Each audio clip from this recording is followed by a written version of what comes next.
চেষ্টা করবেন আপনার কান পর্যন্ত যেন ওই কথাগুলো কখনোই না পৌঁছায়, যে কথাগুলো আপনার অবর্তমানে আপনার সামনে রসগোল্লা সাজা মানুষগুলো বলে বেড়ায়। বিশ্বাস করেন, যদি আপনি একবার বুঝে ফেলেন যে আপনার পিঠ পিছে আপনার একান্ত বিশ্বস্ত মানুষগুলো আপনার সম্পর্কে কি বলে বেড়ায়, তাহলে তাদেরকে ঘৃণা করতেও আপনার ঘৃণা লাগবে।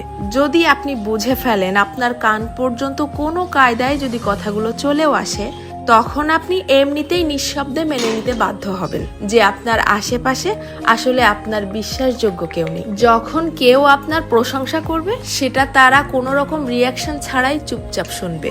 অথচ কেউ যখন আপনার সম্পর্কে খারাপ কিছু বলবে, সেটা দেখবেন যত দ্রুত সম্ভব এরাই মানুষের মধ্যে ছড়িয়ে দিবে। আপনি যতই ভালো হন, যতই তাদের হেল্প করেন, যতই তাদের সাথে ভালো মনে মিশতে চাওয়ার চেষ্টা করেন, কোনো লাভ নেই। কারণ এরা আপনাকে হিংসা করতেই বেশি পছন্দ করে। আপনার সামনে দেখাবে যে আপনাকে ভালোবাসে, অথচ আপনার পিঠ পিছে আপনাকে প্রচন্ড লেভেলের হিংসা করে। দীর্ঘদিন ধরে সবকিছু জেনেও চুপচাপ সহ্য করতে করতে যখন আপনি তাদের মতে